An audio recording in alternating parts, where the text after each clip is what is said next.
Ok, hemos iniciado una serie que hemos puesto como nombre M aquí, básicamente siguiendo la respuesta de uno de los profetas de Dios a una invitación de Dios.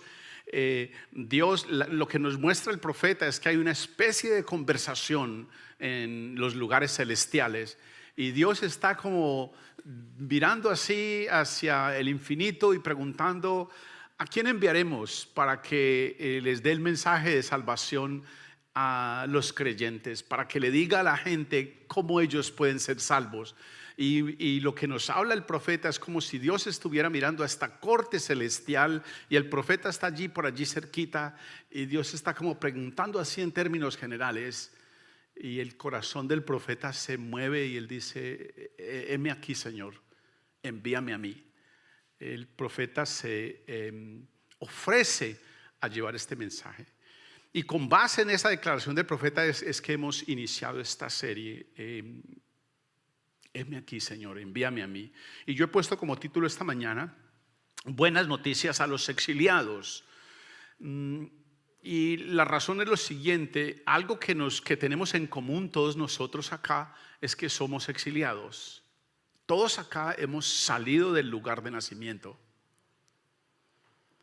Pero aun si hubiéramos nacido en este lugar, en verdad usted y yo somos exiliados. No estamos en el lugar que debiéramos estar, donde Dios quiere que usted y yo estemos.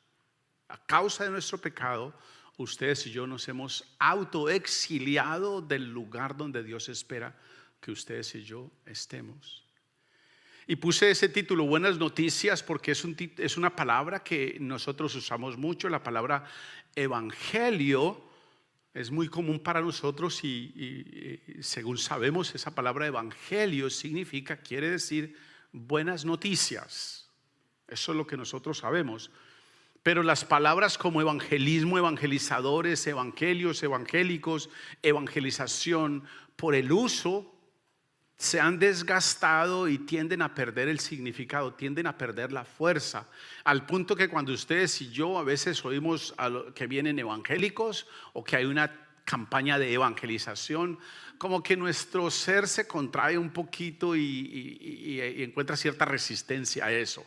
Casi que esas palabras se han vuelto en sinónimo de fanáticos, de personas religiosas con las que casi no se puede hablar o uno no se puede identificar porque están caminando como 10 pulgadas más arriba del piso. Por el uso de estas palabras han perdido su fuerza, han perdido su significado. Pero la verdad es que la misión del pueblo de Dios, la misión suya y mía, es traer buenas noticias. Si queremos quitar la palabra evangelio para que no nos atormente tanto, en verdad lo que la palabra evangelio significa es: ustedes y yo somos portadores de buenas noticias para este mundo donde las malas noticias son tristemente, son deprimentemente pandémicas. Yo no sé si yo le digo a mi esposa que lo que uno ve en la televisión no son noticieros. En verdad no hay noticias.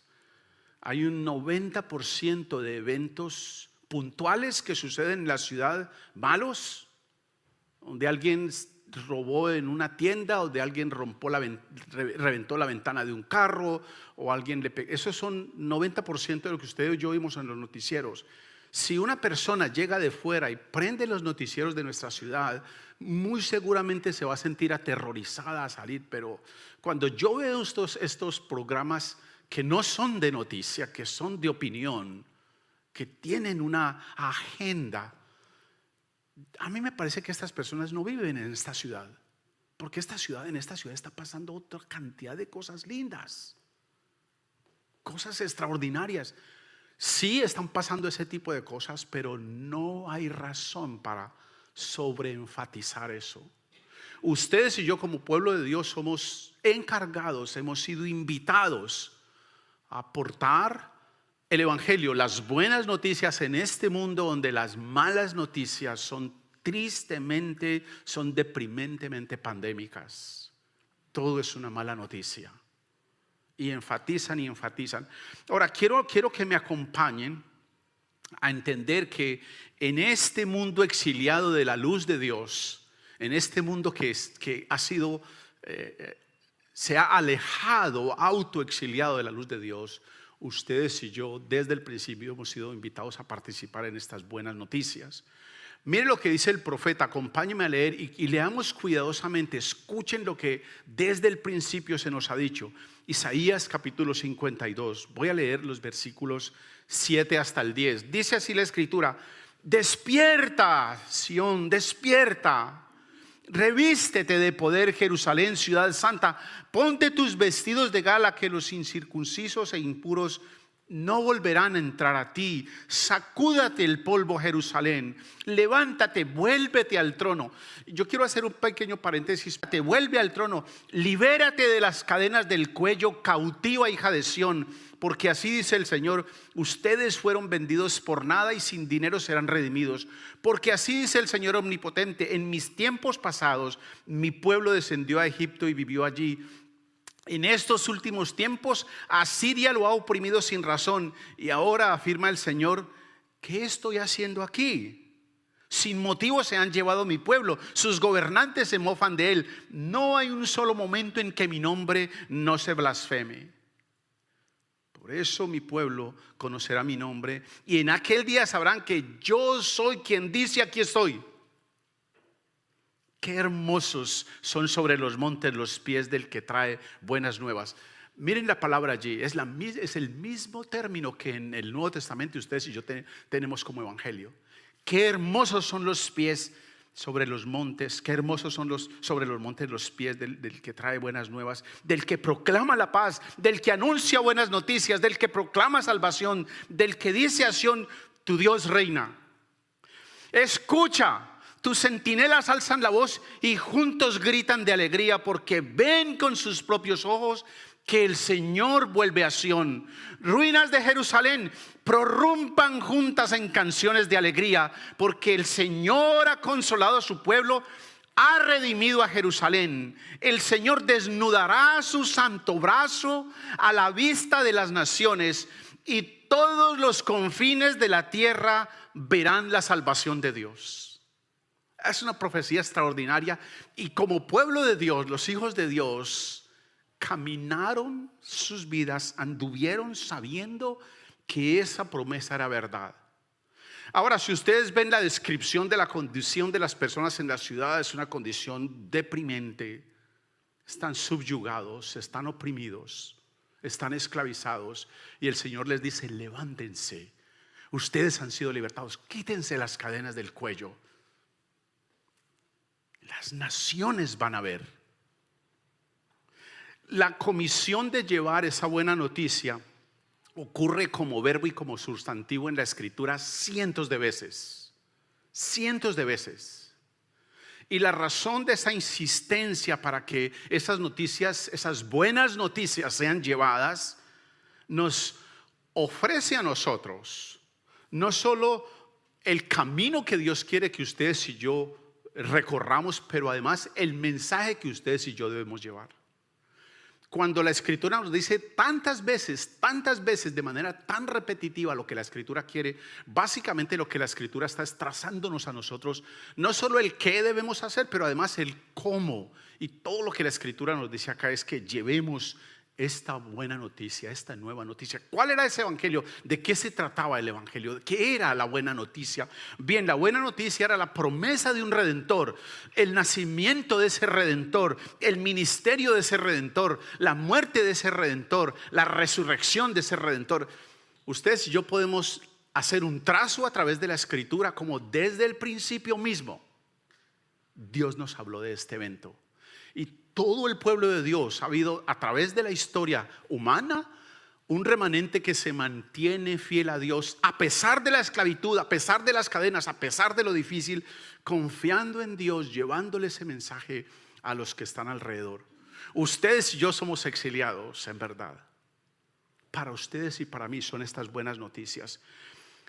Acompáñenme por favor, a leer lo que la Escritura nos dice de este mensaje. Este mensaje, esta buena noticia, debe ser considerado desde la Escritura, a la luz de la Escritura.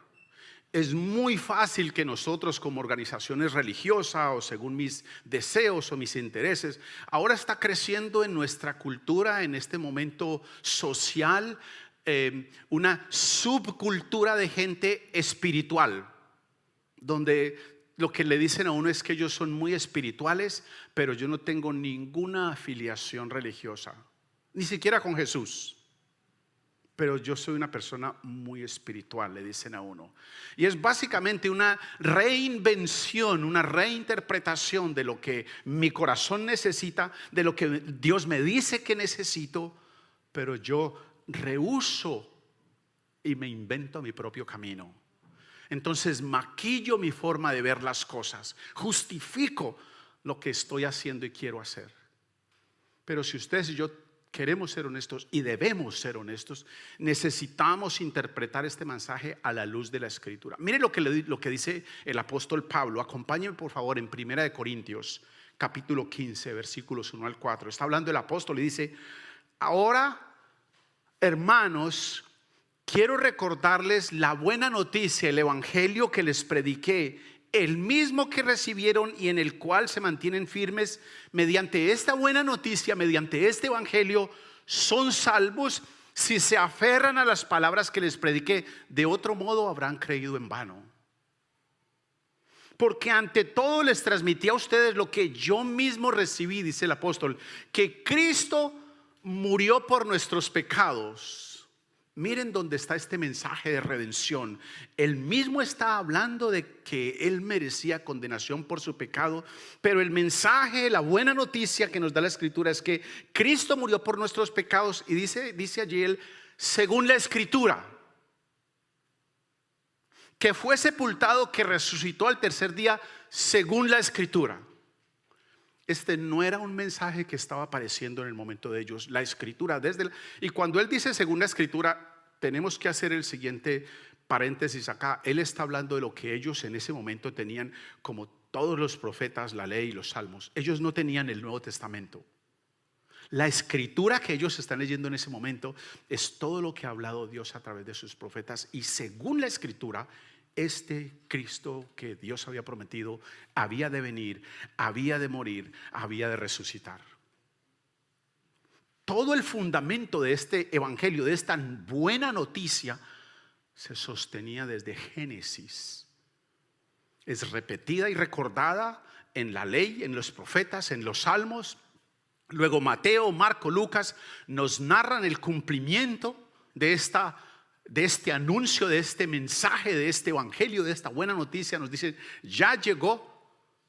Y las epístolas nos refrescan y nos reiteran esta buena noticia una y otra vez. Cuando usted lee las epístolas, una y otra vez esta buena noticia es dicha: Cristo Jesús, anunciado, nacido, muerto, sepultado y resucitado por nuestro pecado. Esa es la noticia, que Cristo Jesús murió por nuestros pecados según la Escritura, que fue sepultado, que resucitó al tercer día según la Escritura.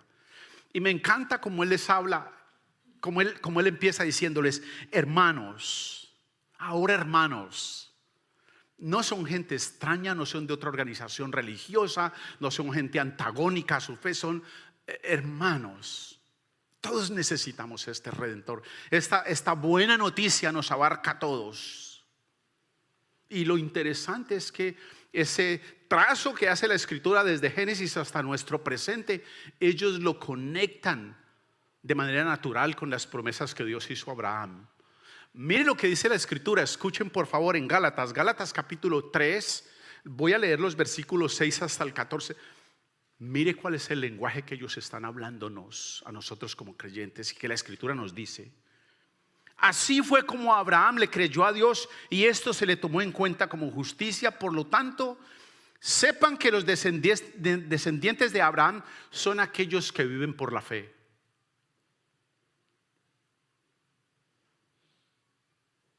En efecto, la Escritura, habiendo previsto que Dios justificaría por la fe a las naciones, anunció de antemano la buena noticia, el evangelio, a Abraham.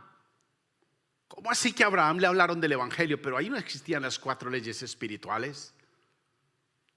Bien, Dios previendo esto, que ustedes y yo íbamos a ser salvos, de la misma manera que Él anunció en Génesis, le anunció el evangelio a Abraham: por medio de ti serán bendecidas todas las naciones. Así que los que viven por fe son bendecidos juntos con Abraham, el hombre de fe. Todos los que viven por las obras que demanda la ley están bajo maldición. Y aquí hay una información muy importante para nosotros, porque está escrito, escuche lo que la escritura dice: maldito sea quien no practique fielmente todo lo que está escrito en el libro de la ley. Y créame, eso nos pone a todos en ese lugar. Ninguno de nosotros, ningún ser humano excepto Cristo, ha practicado fielmente todo lo que está escrito en el libro de la ley. No yo, no ustedes. La escritura nos desanima y dice, versículo 11: ahora bien, es evidente, si ninguno podemos, es evidente que por la ley nadie es justificado delante de Dios. Ustedes y yo no podemos comportarnos también como Dios espera o Dios demanda que nos comportemos. No podemos. Y dice: porque el justo por la fe vivirá. La ley no se basa en la fe, por el contrario, quien practica esas cosas. Y en eso hemos caído la mayoría de nosotros, en ver a ver si con nuestra conducta agrado a Dios. No hay forma, no podemos. Por eso es por fe, sigue diciéndonos el apóstol. Quien practica estas cosas vivirá. Cristo nos rescató de la maldición de la ley al hacerse maldición por nosotros, pues está escrito: maldito todo aquel que es colgado de un madero.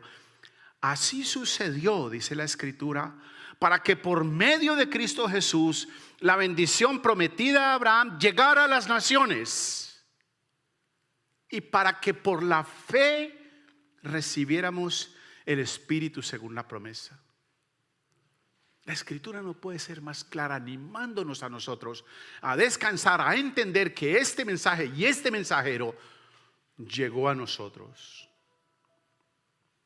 Mire cómo sigue la escritura en el mismo libro, Gálatas capítulo 4, versículos 4 hasta el 7. Pero cuando se cumplió el plazo, Dios envió a su Hijo, nacido de mujer, nacido bajo la ley, para rescatar a los que estaban bajo la ley, a fin de que fuéramos adoptados como hijos. Ese rescate es bien simple. Todos los que hemos violado la ley de Dios, y todos la hemos violado, necesitábamos a alguien que nos rescatara, porque de lo contrario el peso de la ley de Dios caería sobre nosotros. Entonces Dios envió a este a que nos rescatara.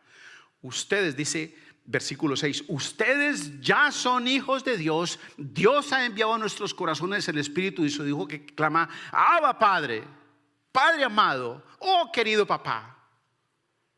Así que ya no eres esclavo, sino hijo. Y como eres hijo, Dios te ha hecho también heredero.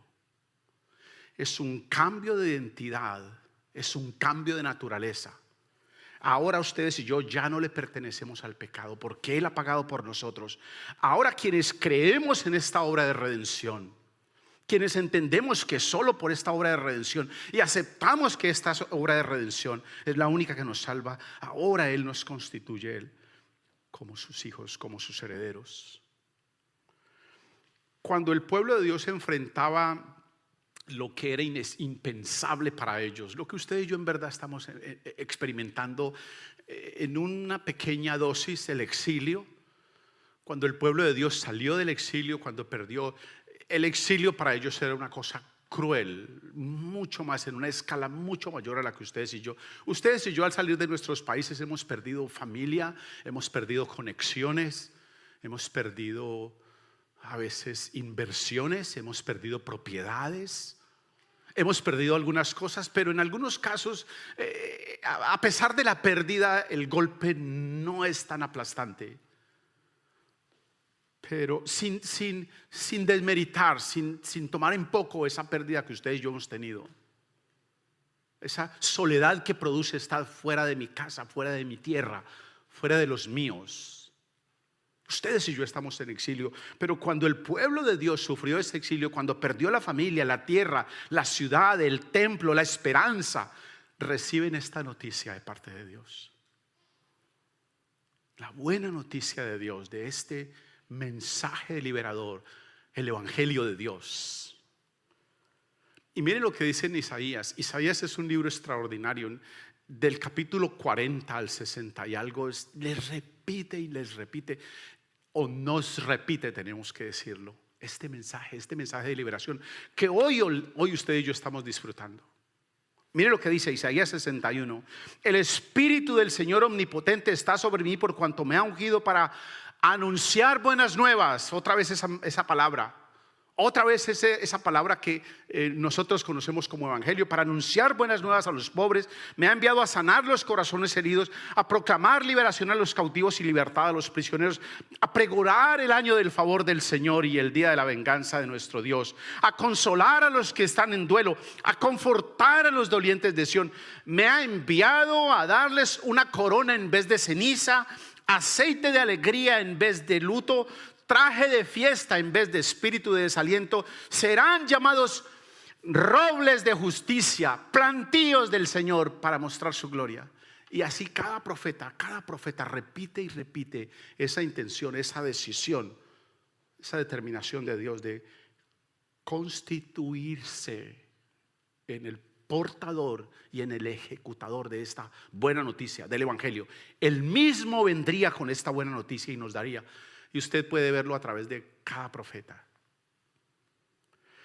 Ese mismo término que usa el Antiguo Testamento de buenas noticias, de buenas nuevas, de proclamar, de anunciar, es el mismo término que ustedes y yo conocemos en el Nuevo Testamento como evangelio, que infortunadamente hemos gastado por el uso y que le hemos perdido la dimensión, la fuerza que tiene. La buena noticia que el profeta anunciaba había sido cumplida con la llegada de Cristo, y los apóstoles estaban disfrutando, viendo la conexión. Si ustedes escucharon lo que decía en Gálatas, ellos están viendo la conexión desde allá y cómo a través de la historia ahora sucedió.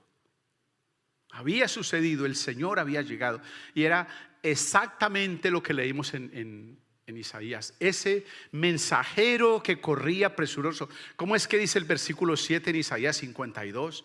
Dice: qué hermosos son sobre los montes los pies del que trae buenas nuevas, del que proclama la paz, del que anuncia buenas noticias, del que proclama la salvación, del que dice a Sión: tu Dios reina. Ese mensajero había aparecido. Esa fue la promesa más citada en la época de Jesús. Fue la promesa más citada en todo el Nuevo Testamento. Solo que para los autores del Nuevo Testamento y para usted y para mí ya es un evento de celebración, es una gozosa celebración de un hecho que ya sucedió. No es algo que viene, ya ustedes y yo lo podemos ver. Así que después de meses de batallas desesperadas, el mensajero llegaba a la ciudad. Era una escena extraordinaria. Tenemos que montarnos un poquito en la historia. Un pueblo amenazaba a mi ciudad y los guerreros de la ciudad salían. Ahora escuchen esto suena fácil, ¿cierto? Pero en la ciudad quedaban mujeres con niños. La ciudad quedaba literalmente desprotegida. Los guerreros tenían que saber hacia dónde salían. Y a veces la batalla duraba meses. ¿Y quién traía comida para estas mujeres, para estos niños? Eran unas condiciones de abstinencia y de dolor, de ansiedad, de ¿qué será? ¿Qué pasará? Y los centinelas constantemente estaban en las puertas de la ciudad, en las torres de la ciudad, esperando, porque podía parecer cualquier cosa. Pero de repente ellos venían y oían al mensajero que a medida que se acercaba a la ciudad grita la buena noticia, grita el evangelio,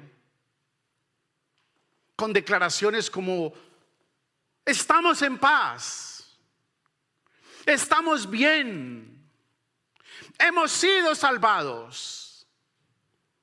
Y le decía a los que estaban en la ciudad: tu Dios reina, hemos ganado la batalla. Y si ustedes leen la historia del Antiguo Testamento, vez tras vez usted escucha estos gritos de victoria del mensajero que llegaba a decirle a los que estaban en la ciudad: el Señor nos ha defendido, el Señor ha ganado la batalla por nosotros, el Señor reina.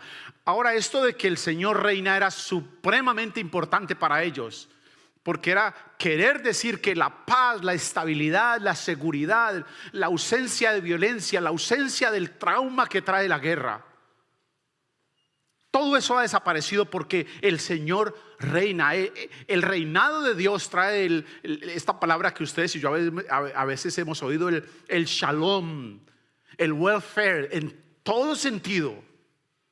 Estabilidad, tranquilidad. Estamos en paz cuando Él reina. Estamos en paz con Él, con nosotros y con los demás. Estamos en paz incluso con la creación. ¿Recuerdan ustedes por qué Jesús nos dice que cuando ustedes y yo oremos, digamos dentro de nuestra oración? ¿Recuerdan la oración? Padre nuestro que estás en los cielos, santificado sea tu nombre, venga a nosotros tu reino. El reino de Dios en nuestras vidas, esta proclamación, tu Dios reina, es crucial porque el reino de Dios en nuestras vidas trae este tipo de restauración integral. Su reino en nuestros corazones son niveles profundos de paz. Usted no va a estar consumido en angustia porque los demás no me aceptan. Nadie me quiere. Todos me odian. Usted no va a estar sufriendo por eso porque usted ha recibido de su Dios aceptación, compañía, cuidado, restauración, armonía en todas las áreas de su vida, si Él reina en usted. Cuando a la ciudad del mensajero le decía tu Dios reina, era la certeza de que todo esto estaba garantizado. La imagen de este mensajero proclamando paz tiene una profunda raíz en la esperanza del pueblo de creyentes en la antigüedad. Es el anuncio de esta esperanza, es el anuncio de esta obra del Redentor. Es la certeza de que ustedes y yo no estamos nadando en lodo con el peso que producen. Ustedes y yo hemos sido libertados del peso de nuestro pecado. Este Redentor ha venido. Esta nueva noticia ha sido proclamada. Mire cómo lo dice Pedro en una de sus conversaciones. Acompáñeme por favor en Hechos capítulo 10 versículos 34 al 38. Dice así: Pedro tomó la palabra y dijo: ahora comprendo que en realidad para Dios no hay favoritismos, sino que en toda nación Él ve con agrado a los que temen y actúan con justicia. Dios envió su mensaje, otra vez la palabrita aquella, esta buena noticia, este evangelio. Dios envió su mensaje al pueblo de Israel anunciando las buenas nuevas de la paz por medio de Jesucristo, que es Señor de todos. Ustedes conocen este mensaje que se difundió por toda Judea, comenzando desde Galilea, después del bautismo que predicó Juan. Me refiero a Jesús de Nazaret como el ungido de Dios, como lo ungió Dios con el Espíritu Santo y con poder, y como anduvo haciendo el bien y sanando a todos los que estaban oprimidos por el diablo, porque Dios estaba con él. Mire cómo sigue hablando el apóstol en Efesios capítulo 1. En Cristo también fuimos hechos herederos, pues fuimos predestinados según el plan de aquel que hace todas las cosas conforme al designio de su voluntad, a fin de que nosotros que ya hemos puesto nuestra esperanza en Cristo, seamos para la alabanza de su gloria. En Él también ustedes, cuando oyeron el mensaje de la verdad, el evangelio que les trajo la salvación y lo creyeron, fueron marcados con el sello que es el Espíritu Santo prometido. Este garantiza nuestra herencia hasta que llegue la redención final del pueblo adquirido por Dios para alabanza de su gloria. Y sigue diciendo el apóstol, acompáñeme por favor en Efesios 2. Escuchen, Él vino y proclamó paz a ustedes que están lejos y paz a los que estaban cerca.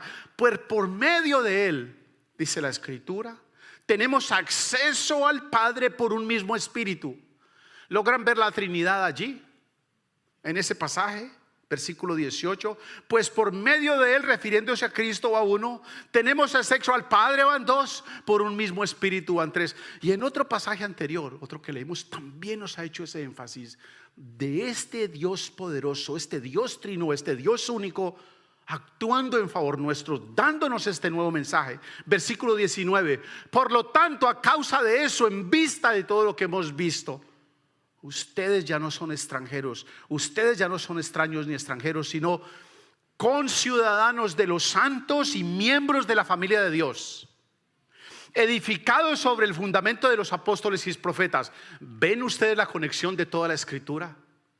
Es el mismo lenguaje, es el mismo mensaje, es el mismo evangelio, siendo Cristo Jesús mismo la piedra angular.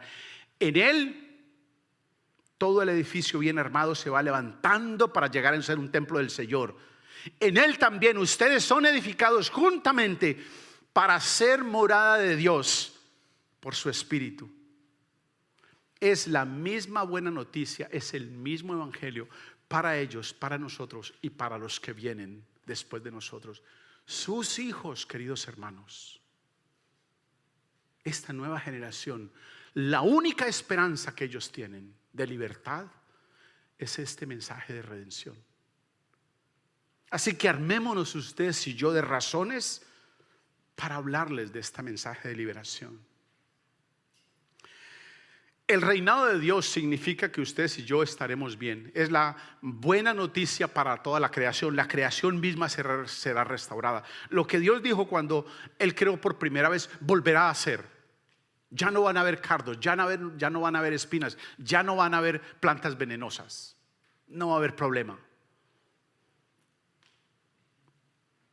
Él restaurará. Dice la Escritura que la creación gime como con dolores de parto para ese momento, cuando será redimida, cuando será restaurada. Cuando Dios reine sobre toda la creación y sobre toda la humanidad, esto será bueno. Será muy diferente a como ustedes y yo lo vemos. Aunque ayer estuve en un lugar y pude contemplar, me desperté a las 4 de la mañana porque el amigo mío roncaba mucho, y me desperté y pude ver el amanecer a la orilla del mar. Extraordinario. Hice un videito ahí de 4 minutos, mi esposa no lo quiso ver porque era muy largo. No, ella lo vio. Pero ver el sol levantarse es el poder de la creación, el mar moverse. Así de ocioso soy. Ver este Redentor actuando, y tan hermoso que es. Sin embargo, nos dice que cuando Él reine, no habrá necesidad de luz, no habrá necesidad de resplendor. Él será nuestra luz. El reino de Dios significa que ustedes y yo estaremos bien. El reino de Dios significa salvación. La salvación de Dios, la liberación de Dios de todo aquello que nos oprime. Todo lo que nos esclaviza, eso que le produce a usted angustia, eso que está esclavizando a nuestros jovencitos con ataques de pánico, con ansiedad incontrolable, donde ni siquiera los profesionales de la luz están pudiendo resolverle esto a nuestra generación. Porque en su angustia de compararse en las redes sociales con otros, les crea una ansiedad insoportable en su ser. ¿Cuándo llegaré yo a ser allá? Qué bueno ser como. Pero nuestra generación no está entendiendo el proceso. Cuando Él reine, ustedes y yo seremos libertados de toda forma de opresión, de toda condición, de toda esclavitud, cuando Él reine en su corazón. Escuchen esto, no tenemos que esperar a que Él llegue. Lo que Él dice es que Él está reinando hoy, quiere reinar, puede reinar en su corazón. Venga a nosotros tu reino. Padre nuestro que estás en los cielos, santificado sea tu nombre. Venga a nosotros tu reino. Cuando Él reine, ustedes y yo seremos liberados de toda esta esclavitud, del reinado de Satanás. Las cadenas del mal, dice la Escritura, serán rotas, serán destruidas. Él eliminará los peligros finales del juicio por el pecado.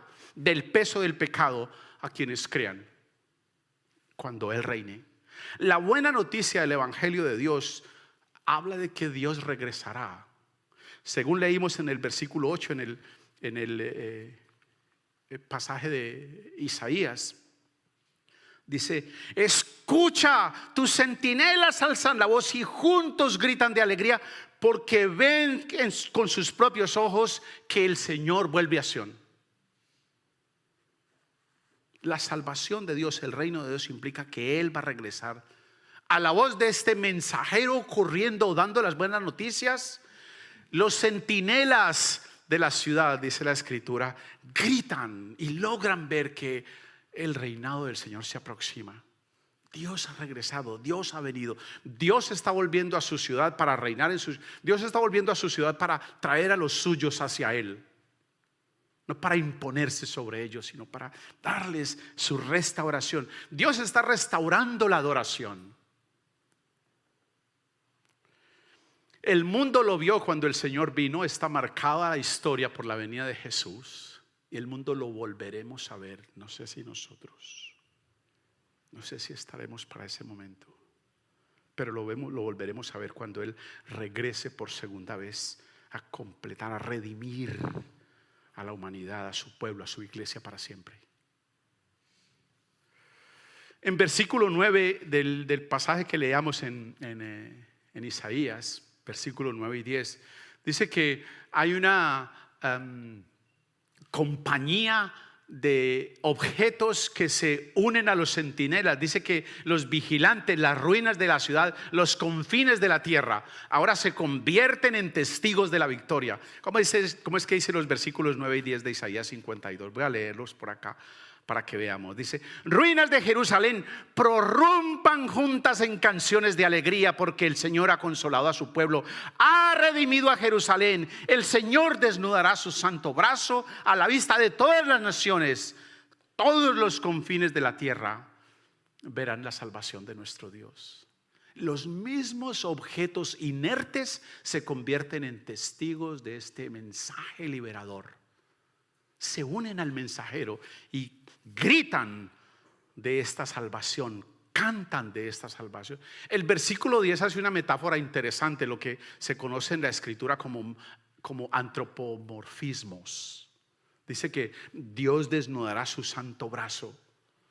Yo no sé si a ustedes les pasa, yo sé que a algunos de ustedes les molesta mucho ensuciarse las manos para hacer cosas. Yo no, a mí me gusta hacer cosas que lo ensucian a uno, y generalmente uno desnuda su brazo. Dice que Dios desnudará su santo brazo. ¿Y sabe cuando uno lee en la Escritura a qué se refiere Dios con su santo brazo? En casi la mayoría de profetas se está refiriendo a este Mesías redentor. El brazo del Señor es Cristo mismo. El brazo del Señor es Él mismo personificado para rescatar a su pueblo. Él vino y nos tomó. Es una imagen de poder, porque nadie puede oponerse al brazo de Dios. Pero también es una imagen de ternura. Es Dios levantándonos a nosotros, tomándonos a nosotros, sus corderos, sus ovejitas, y poniéndonos con Él, poniéndonos en su corazón. Estamos bajo la protección de Dios. ¿Y sabe qué dice Juan? Y nadie los puede arrebatar de la mano de mi Padre. ¿No es una imagen extraordinaria la que nos traza la Escritura de este mensaje liberador?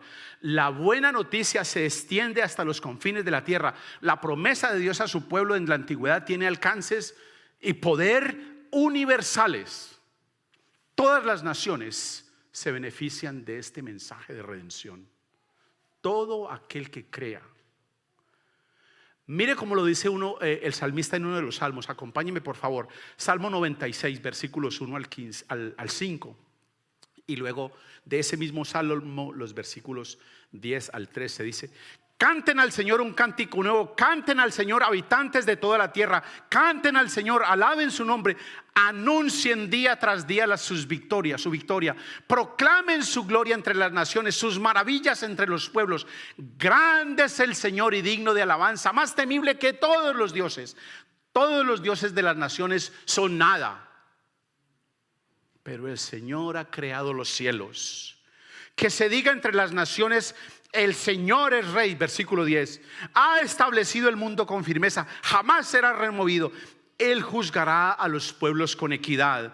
Alégrense los cielos y regocíjese la tierra. Brame el mar y todo lo que él contiene. Canten alegres los campos y todo lo que hay en ellos. Canten jubilosos todos los árboles del bosque. Canten delante del Señor que ya viene. Viene para juzgar la tierra y juzgará al mundo con justicia y a los pueblos con fidelidad. Este mismo mensaje de redención, esta buena noticia de redención, de restauración, de paz, de bienestar, de seguridad, es el mensaje que hemos proclamado. La buena noticia del reino viaja entonces hasta los confines de la tierra para dar redención, para dar consuelo, para dar libertad, para dar gozo a todas las naciones. Y Dios ejecuta todas estas cosas a través de su poderoso brazo. Su mismo mensajero, su ungido, Cristo Jesús. Un brazo extendido con poder, con autoridad, con gloria sobre todos. Un brazo extendido con compasión, con amor sacrificial para nosotros los perdidos. Un brazo extendido con la victoria cósmica que alcanza los confines de la tierra. El evangelio, la buena noticia, ha llegado, ha sido proclamada, debe ser proclamada a nuestras nuevas generaciones. Nuestros bebés, nuestros niños, nuestros jovencitos deben escuchar este mensaje de salvación para que todo aquel que crea en él no se pierda, sino que tenga vida eterna. ¿Cómo es que dice el versículo 7 en Isaías? Qué hermosos son sobre los montes los pies del que trae buenas nuevas, del que proclama la paz, del que anuncia buenas noticias, del que proclama la salvación, del que dice a Sión, tu Dios reina. Oremos, Señor, damos gracias por tu victoria, damos gracias porque tu fidelidad se ha mantenido a través de la historia, rescatándonos, defendiéndonos, protegiéndonos, liberándonos. Gracias porque en todo te has ocupado de nosotros, porque nos acompañas en medio de las batallas más severas que tenemos, porque tu sabiduría nos inunda para tomar las decisiones que tenemos que tomar. Gracias, gracias por tu mensaje extendido a través de las generaciones para nosotros. Gracias porque hoy lo podemos disfrutar. Gracias por las nuevas generaciones que tú estás confiando a nosotros.